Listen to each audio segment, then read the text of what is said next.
isbeddelkii 15kii May ka dhacay Soomaaliya waxa uu sababay in Soomaaliya dib ugu guurto 5 sanadood ka hor halkii laga keenay waxa dib ridaha loogu furay xaruntii shisheeyuhu ka degan yahay Muqdisho ee Xalane wax walba sidoodii ayay ku laabteen 6 sanadood ka hor Xalane waxay ahayd bogcad lama galaana Soomaalida wax looga yeedhiyo oo hadba kii reer galbeedka u sareeya salaan loogu saaro hangar weyn oo madaxtooyada matala ayaa ku yiri jiray kolkii nidaamkii hore Maxamed Cabdilaahi Farmaajo meesha ka baxay taladii laga keenay gacanta shisheeyaha ayaa dib gacmahooda ugu laabatay madaxweyne ilaa wasiir qofka aan ka soo sayidaysan safiirada reer galbeedka Xalane degan ama aan ka soo saadaysan haweenada reer Britain ee Foster waxa uu u muuqdaa ku kala dhiman oo aanay u dhamayn ama ay ka kala dhantaaran tahay xilka loo igmaday halkii ay ahayd in madaxda huwan hubi dawladnimada ummadda Soomaaliyeed ay ilaaliyaan karaamada ummadnimo iyo qiyamkooda waxay dib ugu laabteen hogii qiimo beelka iyo isu duleynta shisheeyaha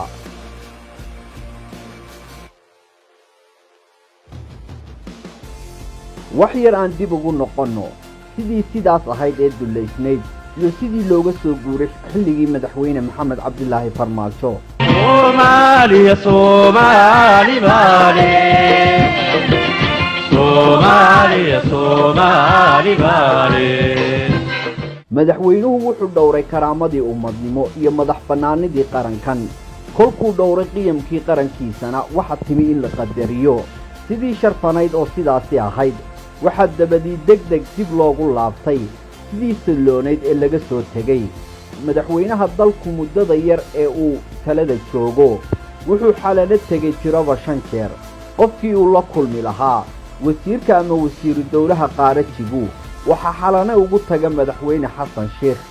sidoo kale qofkii uu la kulmi lahaa generaal Odawa ama wasiirkiisa gaashaandhigu waxa guuray galab carrow fadhigiisa ugu tagaya madaxweyne Xasan Sheekh xamse waa ra'iisul wasaaraha isna kama yaraysto oo isagu waxaba uu dheer yahay rayray riyaaq qosol subaxa uu Xalane tago beesha Xalane fadhida waxay dib u heleen gacanta sare oo 5 sanadood ka maqnayd dhanka kale isbeddelkii dhacay 15kii May wuxuu Nairobi u celiyay $100 malaayiin lacagtaasi oo 5 sanadood ee la soo dhaafay dib Muqdisho ugu noqon jirtay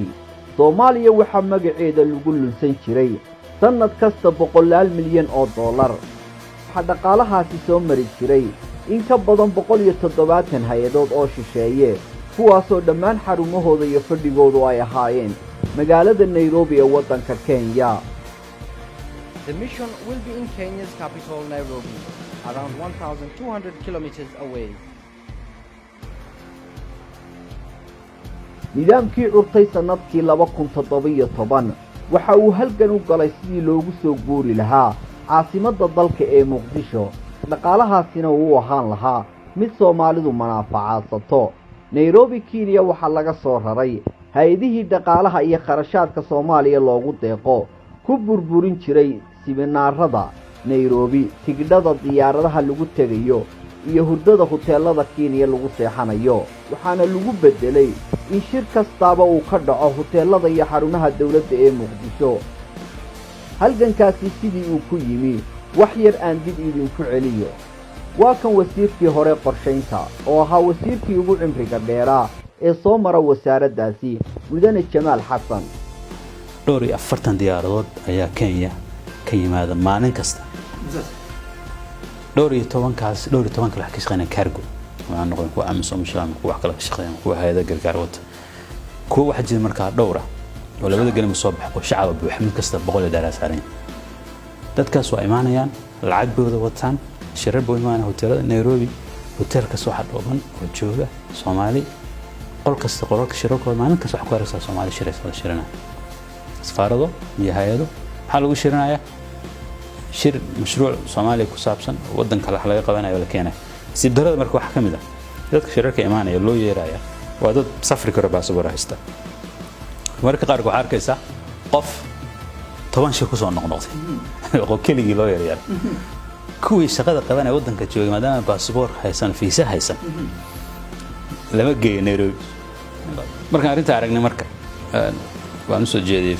talo madaxdan ku yidhi in la ogolaadaan codsaday in hay-adaha la soo celiyo in hay-addii nala shaqaynaysa waddanka ka shaqaynaysa Nairobi kasoo baa madaxa ka codsatay dalka golaha wasiirada madaxweynaha u tegey madaxweynaha fikirkii waxaan ku madaxweyne arrintaasaan damacsanahay ra-iisul wasaaraha u tegey golaha saaxiibada wasiirada rag badan ka sheekaysanaya gabdho wasiiraha fikirkii markii aan isla qaadanay runtii qof walbaaba markuu dhinac baan rogrognay nool muuqat macquul ayaan go'aan ka qaadanay waraaq baan soo qoray aan leeyahay hay'ad dambe oo Nairobi joogto aan la shaqaynayna ma jirto daan soo guur muddana u qaban teamna oo saaray dabagala marka kulligood waa u yeernay shir baan la galnay waxaan ku niyay intaas haystaan maadaama guriga Kristaan xafiiska u Kiraysan yihiin dhowr bilood waxaan siinay iska fasaxan shaqaalihii ciidii aan imanayna ay intaas fursad u siiyaan soona xiran xafiisyada ay guriyaha waddanka yimaadaan halkan guriga ka Kristaan guriyaha Kristaan Soomaaliyeed boqolkiiba 80 marka mashaariic lacag u isticmaalayeen inay ku bixiyaan hoteelo iyo guriyo iyo meel kasta Nairobi waddanka soo galiya halka ku soo noqonaysa halka ku soo noqotay waxa laga helay marka inay guriga Soomaaliyeed ka Kristaan baabuurta ka Kristaan shaqaale Soomaaliyeed qortaan waardiyada Soomaaliyeed qortaan askarta ilaalinaysa Soomaaliyeed qortaan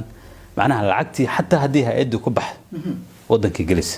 ha yeeshee haatan wax waliba dib ayay u heshay Nairobi oo kulamadii iyo weegshabyadii waxa iyana lagu qabtaa Nairobi halkan soo eeg wasaaradaha caafimaadka maaliyadda qorshaynta iyo tanqaarajiguba shirarka quseeyo waxay 5 sanadood kadib ka dhacayaan magaalada Nairobi ee laga soo guuray 5 sanadood ka hor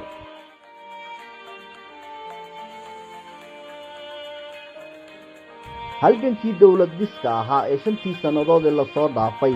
wuxuu gaadhay in bangiga adduunka iyo hay'adda lacagta adduunka ee IMF ay iyana Muqdisho u soo guuraan oo xarumo ka furtaan waxay gaadheen inay shirarkooda ugu culculus ee madaxweynayaashooda ugu sarreeya ay ka soo qayb galayaan in shirarkaasi ay ka qabsoomaan fiila Soomaaliya nasiib darro taas waxa bedelay in World Banka iyo IMF ay dib ugu laabtaan Nairobi oo shirarkii lagu qaban jiray wasaaradaha maaliyadda Soomaaliya tan qorshaynta tan waxbarashada iyo tan arrimaha gudahaba haatan wasiir ilaa agaasime waxay u safrayaan Nairobi nidaamkii dawladnimo ee waxaasi oo dib ah iyo tacab loo soo maray